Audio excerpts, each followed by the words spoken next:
Welcome to The Explainer. Today, we're going to break down a really compelling argument from our source material about how a massive shift in global power might have started from just one single moment.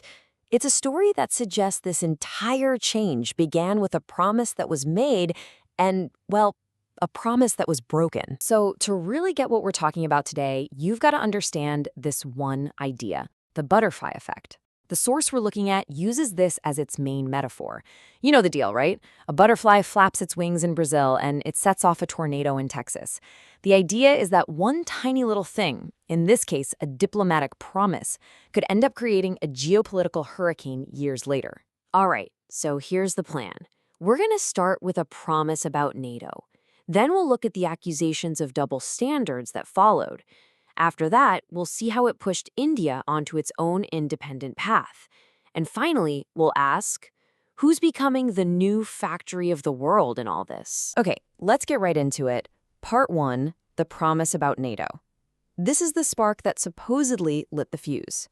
Our story kicks off right at the end of the Cold War, with what the source calls a critical assurance given to the Soviet Union, right when everything was changing. So check this out. This timeline really lays out the core of the grievance, according to the source. In 1990, you have the U.S. allegedly promising not 1 inch eastward for NATO. Believing this, the very next year the Warsaw Pact dissolves. But then, look what happens. Between 97 and 04, NATO expands anyway, bringing in former Soviet allies. The argument here is that this sequence created this deep-seated sense of betrayal in Russia, ultimately leading to them calling Ukraine a red line and, well, we know what happened in 2022. And this is the key point the source makes over and over again. Ukraine was the red line. From Russia's point of view, having a country with such a long, shared border and all this shared history potentially join a rival military alliance, that was just the final straw. The one step that was absolutely too far. All right, now let's see how this thing catches fire. We're moving on to the accusations of double standards, because the argument is this whole thing isn't just about NATO anymore. It's about a much bigger claim, that the West plays by a completely different set of rules. And here's where the source really draws a sharp contrast. On the one hand, you have the response to Ukraine, right? The West immediately condemns Russia for harming civilians and breaking international law. But then, the source points to the conflict in Gaza. It argues that the West gets criticized for supporting Israel, even while there are accusations of disproportionate force and huge civilian casualties. It's presented as Exhibit A for inconsistent principles. And here's another really stark example of what they're talking about. The ICC issues a warrant for Putin. The U.S. welcomes it, calls for his arrest, but when the ICC issues a warrant for Netanyahu, suddenly you hear threats of sanctions against the ICC prosecutors from the U.S. The source really leans on this to question how consistently the U.S. applies its commitment to international law. To sum up this whole charge, the source uses one single powerful word from Urdu, munafiqat. It means hypocrisy. And the argument is that this perceived hypocrisy isn't just a talking point. It's become the defining feature of Western foreign policy, and it is having major consequences. Okay, so this isn't just about words. This perceived double standard, according to the source, is actually causing real shifts in global politics. And that brings us to the fallout, with India's independent path serving as a perfect case study. And here's a great example of that fallout in action. You have India, right? A key strategic partner for the U.S., seen as a counterbalance to China. But then Washington pressures them to stop buying discounted oil from Russia. This forces India into a really tough spot.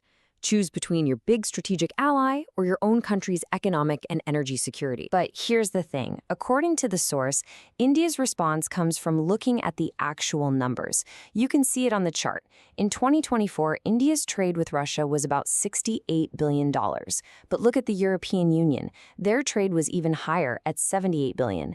So you can see why India would start asking, hey, why are you singling us out? And so India's response has basically been, look in the mirror before you point fingers at us. We have to prioritize our own people and our own economy. This is a huge deal. It shows a major global player saying, nope, we're not just going to follow your lead anymore. The source calls this a jolt for India, a real wake-up call, a moment of realization that, hey, maybe we can't fully depend on the US after all. It's the moment that supposedly pushes this rising power to forge its own, much more independent path on the world stage. Which brings us to our final piece of the puzzle. With the old order starting to fracture, who's stepping into that power vacuum? Who's shaping the new global landscape?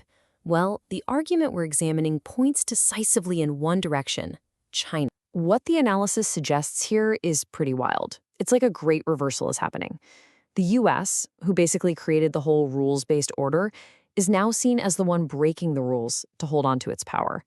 And meanwhile, China, the rising power, is now the one calling for stability and predictable rules. It's a total flip. And this focus on economics is paying off, big time, according to the source. The argument is that while the US has been tied up in all these conflicts, China has been quietly, strategically becoming the new factory of the world. It's not just about cheap goods anymore. We're talking leadership in almost every key future technology: solar, EVs, biotech, you name it. And this is where it all comes full circle, right back to that butterfly. The analysis concludes that the conflict in Ukraine, which from this perspective the West helped provoke, had this massive unintended consequence.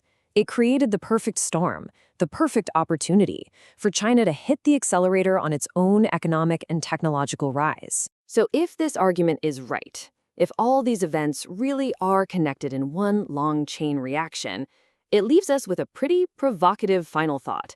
The first butterfly has flapped its wings. What happens next?